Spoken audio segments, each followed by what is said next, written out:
Shawn Tuma is joining us now. He's an attorney who specializes in digital privacy.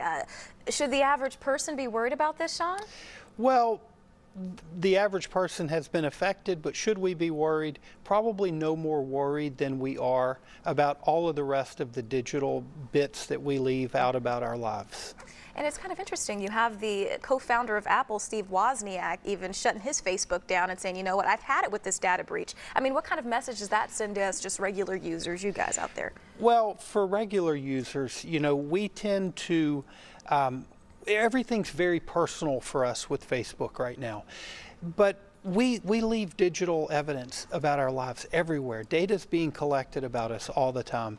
So when I see someone like a co-founder of Apple coming out and doing this, given the privacy struggles Apple has had with the U.S. government and other things, I tend to be a little bit cynical about that and think there's somewhat of a reason beyond just alerting consumers about their privacy, because the reality is we didn't put anything out there that we weren't intending to go somewhat public anyway. No, that's a good point. But back to Apple though real quick, because I know, I mean, I have an iPhone and I know it tracks me. It knows where my home is. I've never told it that. It knows where I work. It calls it work. I mean, what's that about? That's right.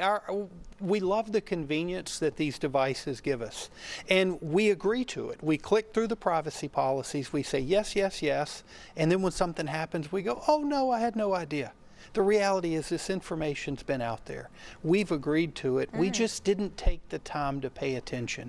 Now we need to start learning to pay attention is what we really should take from this. We just check the box to I accept the terms and agreements, never truly knowing what they entail. I watched the show called Black Mirror on Netflix, and it's all about technology going wrong. And we think about the Cambridge Analytica scandal, but I feel like this information could be used in worse ways, affecting us personally. Blackmail even. I mean, knowing all of these things that we get on the web. Should we be concerned about that? I mean, is that the future? Sure. And as a cybersecurity attorney, I deal with a lot of cases of blackmail. And, you know, you need not think any further than Ashley Madison to think blackmail and how information is being used, and in politics and things like that. All of that's making its way down to our personal lives. So we have to be cognizant of what we put out. Thank you so much, Shawn. Really appreciate that. In just about 30 minutes, you can watch Mark Zuckerberg's opening statements right here on Channel 8. That's scheduled to start at 1:15.